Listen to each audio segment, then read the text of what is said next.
And under that, you make point wise and you write down the first is growth. Okay. Second is reproduction. Growth, reproduction. Then there is consciousness. Then there is metabolism.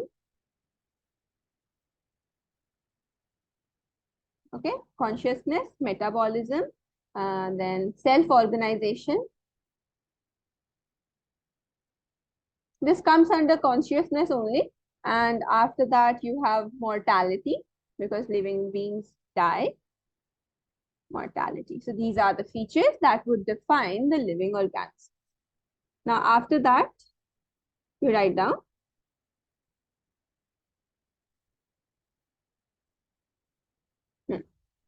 Okay. You write down what is taxonomy.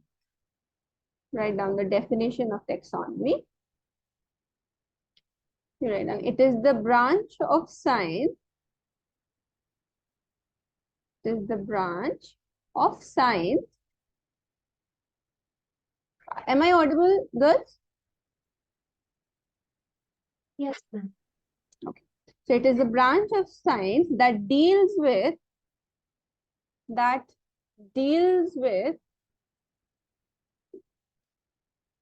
the identification, nomenclature, and classification of the living organisms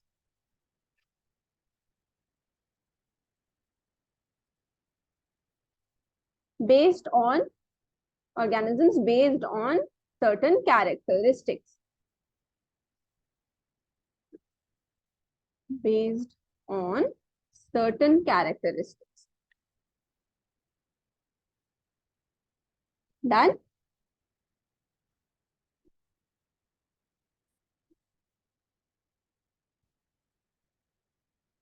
Now you write down about classification, that it is the process of assigning. Girls, switch on your camera. Come on quickly.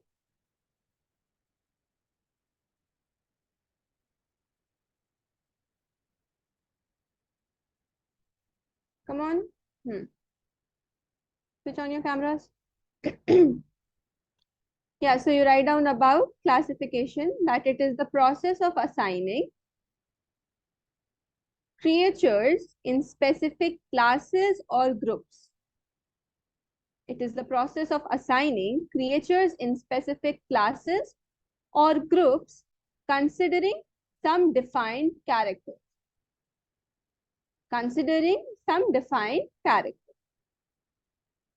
These groups, yeah, classification is the process of assigning creatures in specific classes or groups considering some defined characters. Considering some defined characters. These groups are known as taxa. These groups are known as taxa. Just 1 second.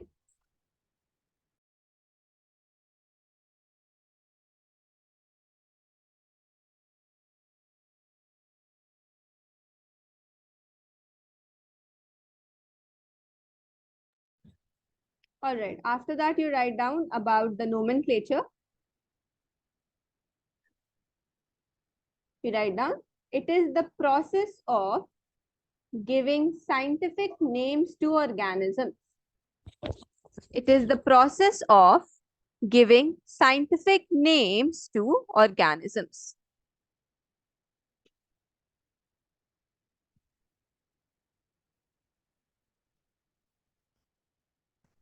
Then you write down about ICBN and ICZN.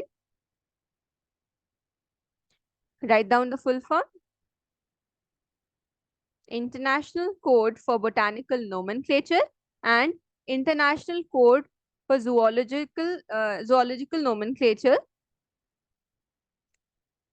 What could you repeat? Write down the full forms of ICBN and ICZN. ICBN, International Code for Botanical Nomenclature, and ICZN, International Code for Zoological Nomenclature.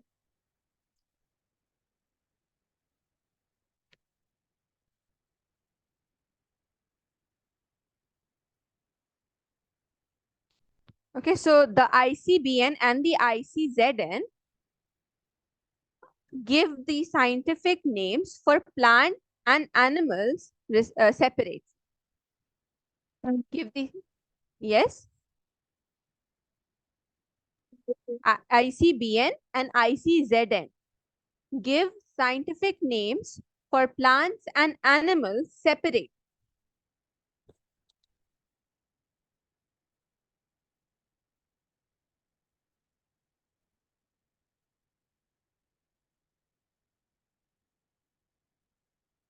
Okay.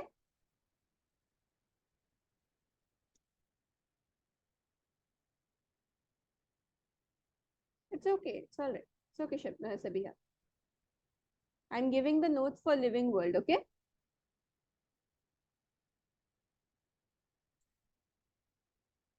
Okay. Then you this much is done. Yes, Sabiha, ma'am. yeah, I was talking, giving the definition for nomenclature, in which I made the students write the process. It is the process of giving scientific names to organisms. Full stop. Then ICBN and ICZN give the scientific names for plants and animals separately. Then write down rules for nomenclature. Rules for nomenclature. Okay, now under that you write down the first point. Each scientific name,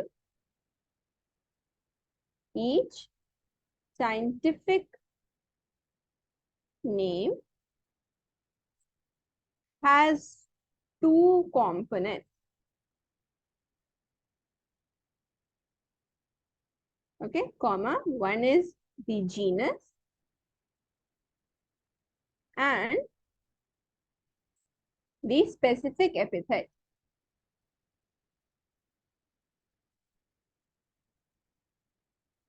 So it has two components. Now, second, you write down that when expressed, it should be independently underlined, or when handwritten, you can write down like this. When expressed manually, okay, when expressed manually, it must be underlined separately, because that is the rule. We have to underline it separately. So it must be underlined separately.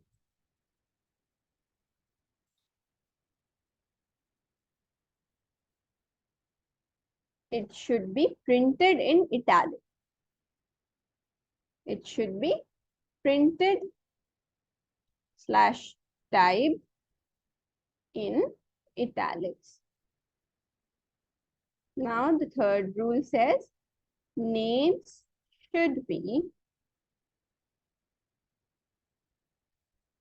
Latinized. What is the meaning of Latinized? Hmm? Latinized means derived from Latin. Derived from Latin language, okay? And then the generic name must start with a capital letter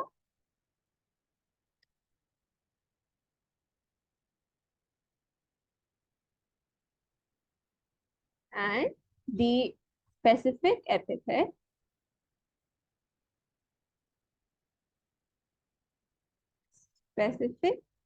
epithet with a lowercase letter.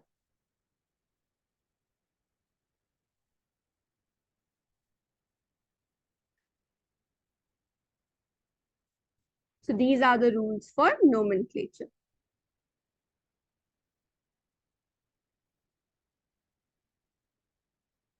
Okay, who is the father of taxonomy?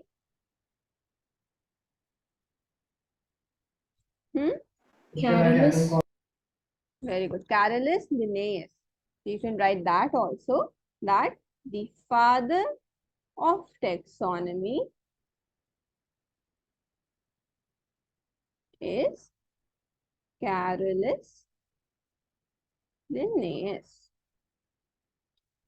When you're writing the rules for nomenclature, you can also give examples, right? After the rules, you can also say like this and write any example that you like. I love giving the example of rose. In Rosa Indica. So you can give any example that you remember, or you can write this also.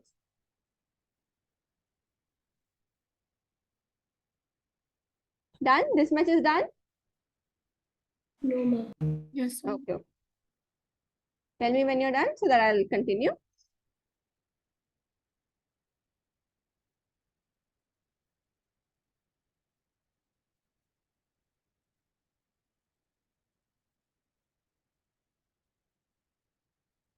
Also, do you people remember the name of the book that Linnaeus published? What was the name? Anyone remembers? It starts with an S.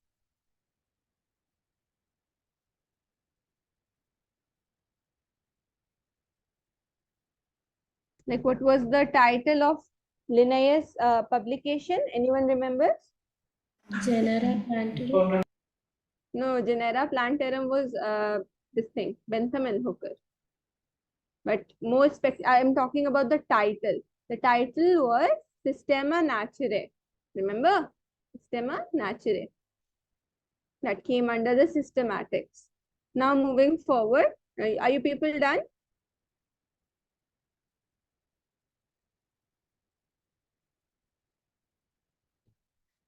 Okay, so after that you write down about the taxonomical categories.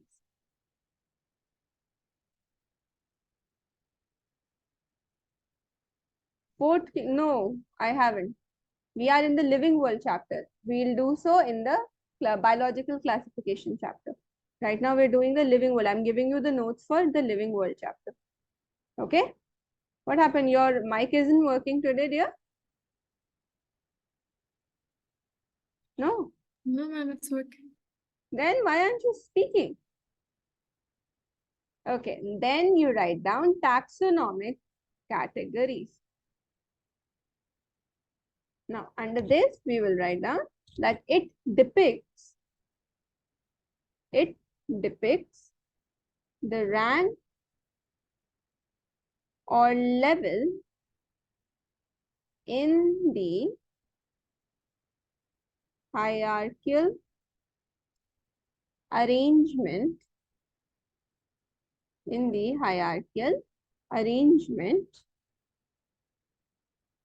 in ascending order.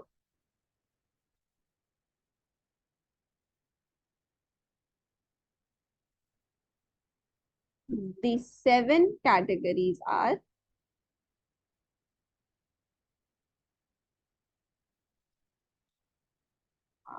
as follows. Then you people only tell me what are the first, like what is the first category? The highest category is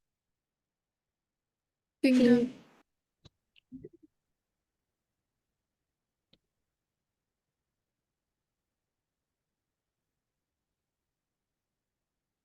it is the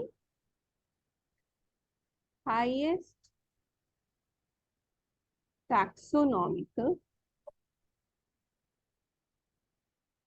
category. It is the highest taxonomical category. It includes different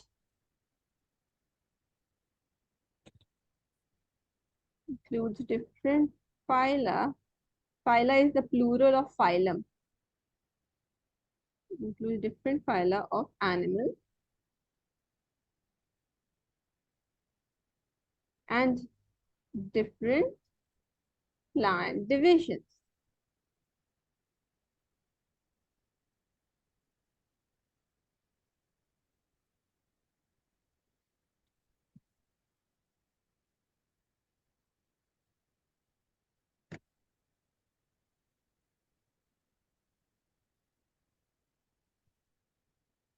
Okay, so this is about kingdom. Everyone's done up till here? Yes, ma'am. What about the others?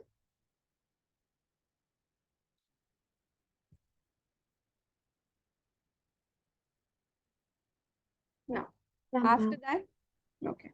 After that, what is the next category after kingdom comes? Phylum division. Very good. Phylum for animals and division for plants. Then you write down it incorporates, or you can say it is a group of related classes. And you can mention that phylum is for animals and division is for plants.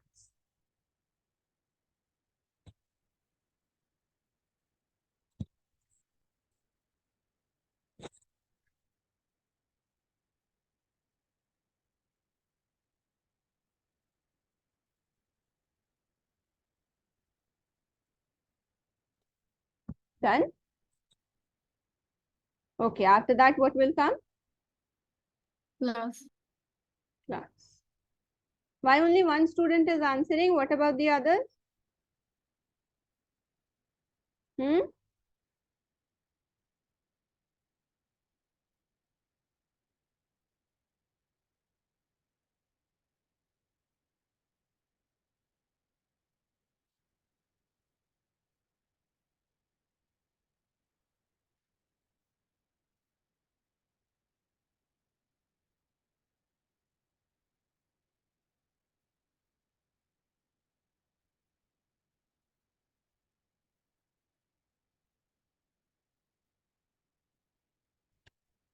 Same way, you'll have to write for every single taxonomical category. It is a group of the next thing.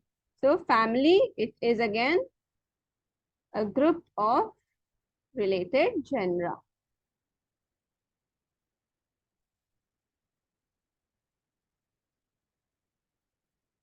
After that, there is the genus.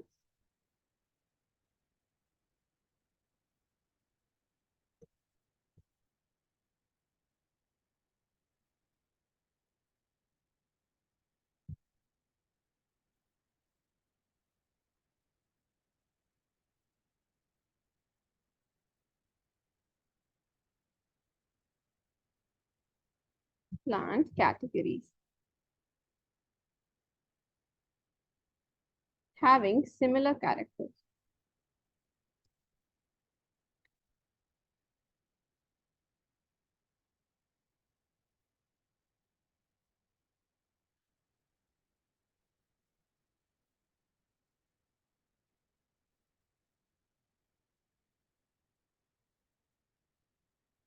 Now see, one very important line, that species is very commonly known as the unit of classification because it is such a close level. So it is the unit of classification. Is the unit of classification. And you can write that species refer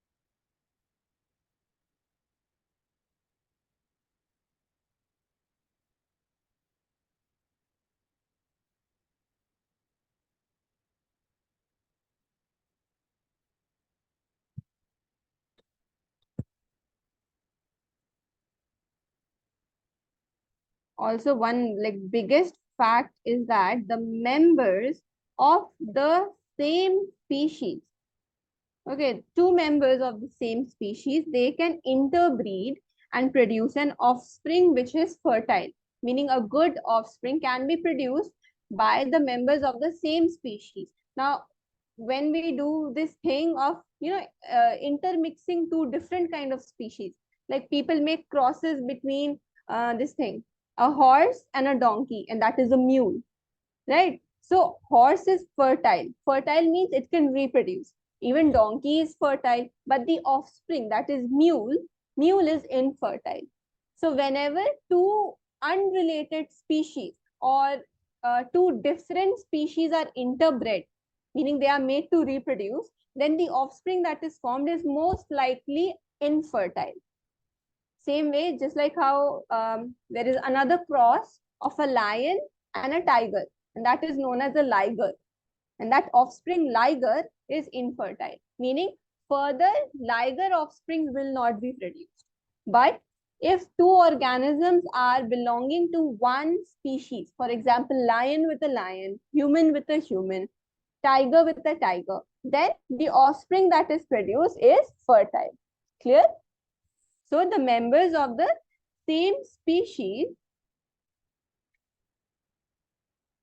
can interbreed to produce offsprings, or you can write down to produce fertile offspring.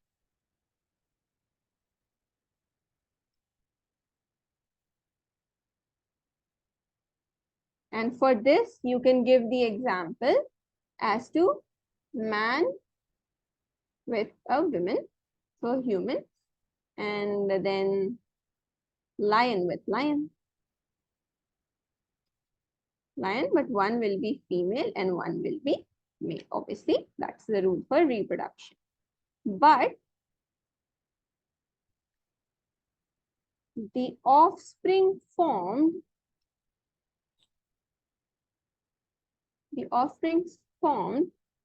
by the interbreeding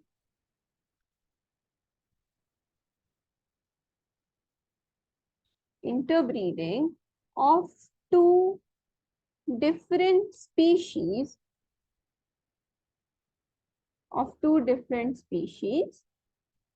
produces an infertile offspring. Infertile, everyone understands what's the meaning of infertile? Yes, ma'am. What is the meaning of infertile? You, Sabiha, wait. What about the others? Yes, ma'am. Tell me, what is the meaning of infertile?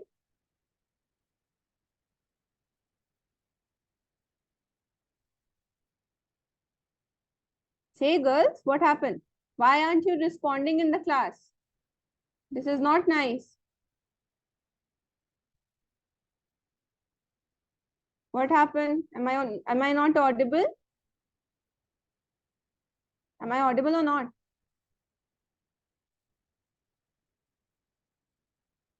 You're audible. What happened then? Why are you people not responding? What happened? Tired? I don't know the meaning. See, infertile means, see, any organism is infertile when he or she cannot reproduce. Okay, cannot give rise to any more offspring. Offspring, you people understand what is the meaning of offspring? Yes, ma'am. Yes. Okay. Also from that time, I'm asking you people to switch on your videos. What is happening? Why are you switching it off? Don't you listen to your ma'am? Ma'am, if I switch on, your voice is lagging, like the screen is lagging. You people have network issues. Yes, ma'am. Okay. Okay, that's fine. If you have network issues and you can't switch on your camera, it's fine. But when I'm saying something, please respond in the class. Okay. At least be responsive. Okay. That's all I want. So that I'll know that you people are understanding. Because this is all for you only. It's not for me. Okay. So this much you people have noted down. Do you have Yes, any ma'am. doubt? No, ma'am. Okay, good. Now let's move to our second chapter, that is biological classification. Now, in this chapter, we have discussed about the different systems of classification. You people remember that? Or shall I tell you again? Remember? Yes, ma'am. Yes, Okay, ma'am. very good. All right. So we have discussed about the systems of classification and we have discussed, okay. Now, see, when people started to, come around and give the kingdom systems, they gave multiple kingdom systems, right? They gave 2 kingdom classification, they gave 3 kingdom classification, 4 and 5. Now, initially, when 2 kingdom classification was given, the 2 kingdoms that were chosen were just the basic type, that was kingdom Animalia and kingdom Plantae.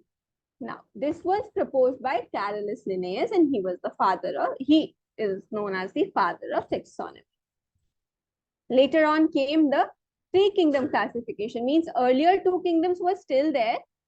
One more kingdom was added, and that was the kingdom Protista. And in that kingdom, unicellular eukaryotic organisms were present. Then came the 4 kingdom classification.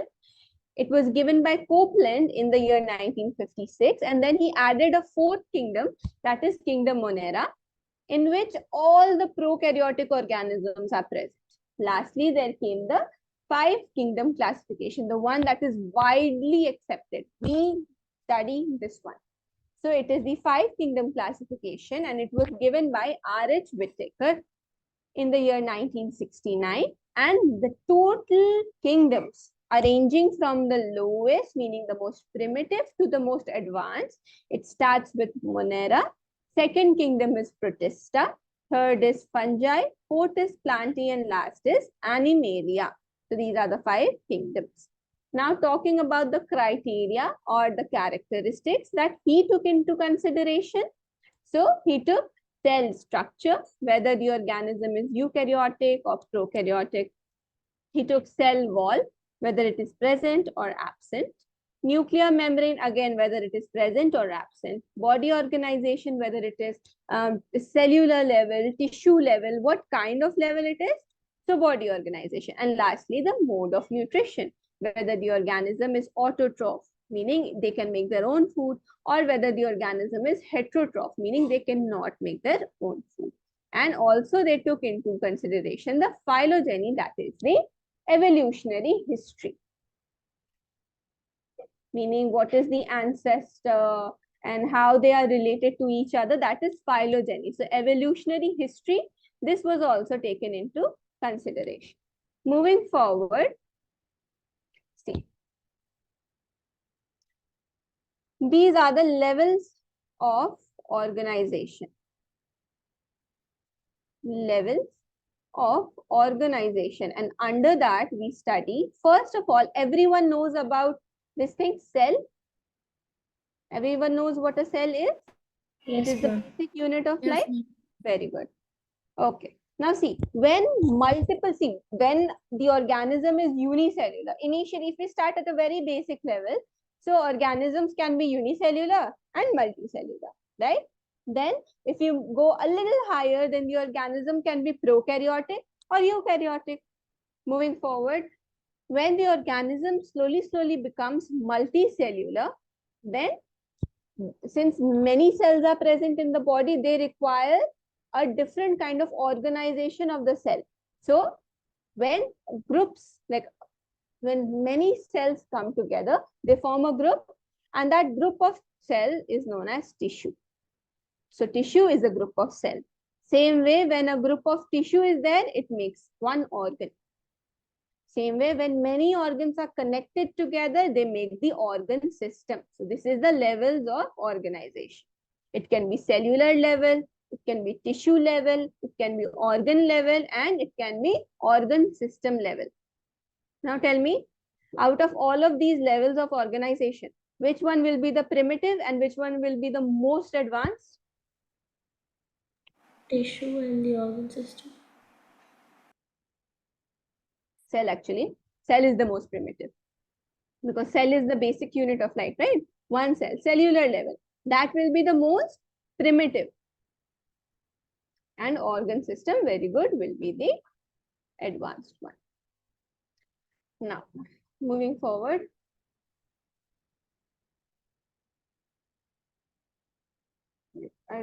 We'll discuss this as we discuss about the organism. Okay.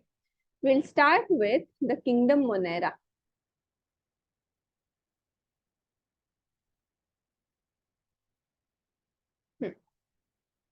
Kingdom Monera. Now see, kingdom Monera is the kingdom that is, you can say, dedicated to all the bacteria, because the members of this Monera kingdom is bacteria in majority.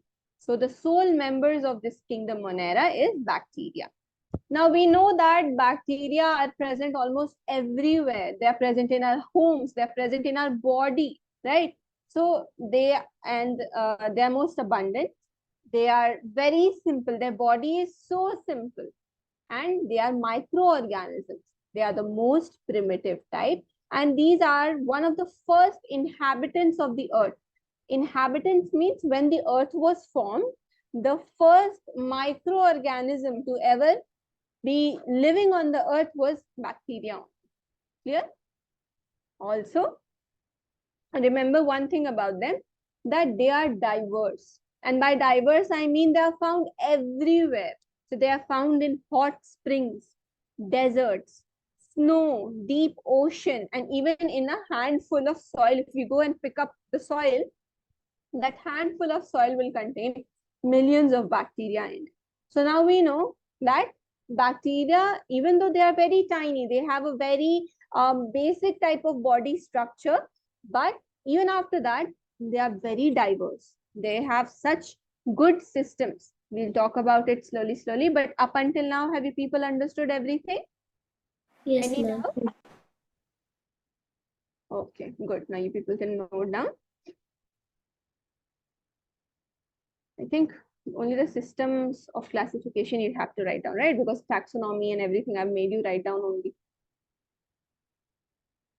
Ma'am, we wrote till two system of classification. Two kingdom system. You people, everyone has written till that. This No, much. yeah, we need to Oh, start from here. from Oh,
Everyone's done? Shall I scroll? Yes, ma'am. Ma'am, can you show that Manera part which you wrote at the top? Which part? This part. Yes. Yeah, but first you write this thing, then you move on to the kingdom Monera. Okay? First you write this thing.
Done, ma'am.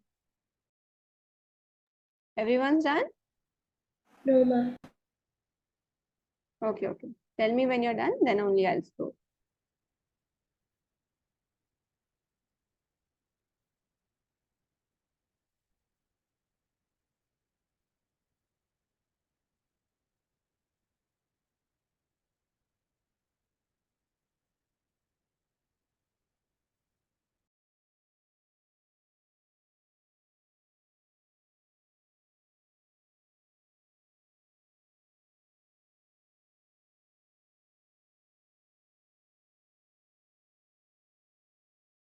Done, ma'am. All right. Quickly write down because the time is about to be over. So write down quickly.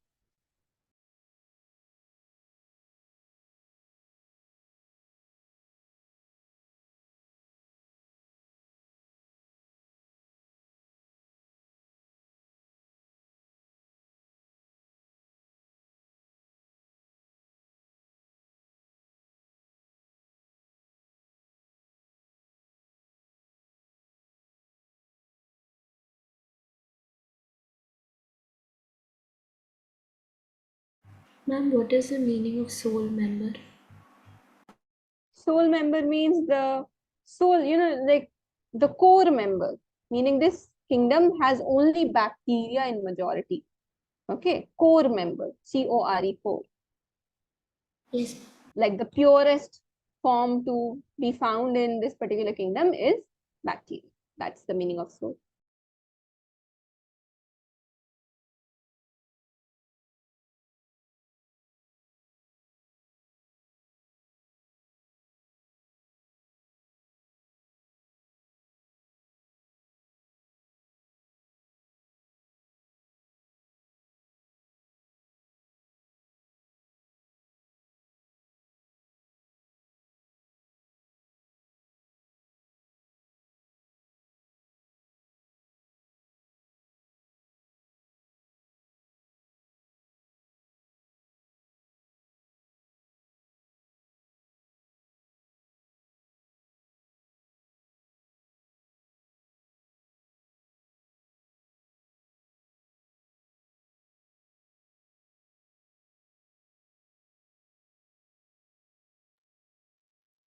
Done, students?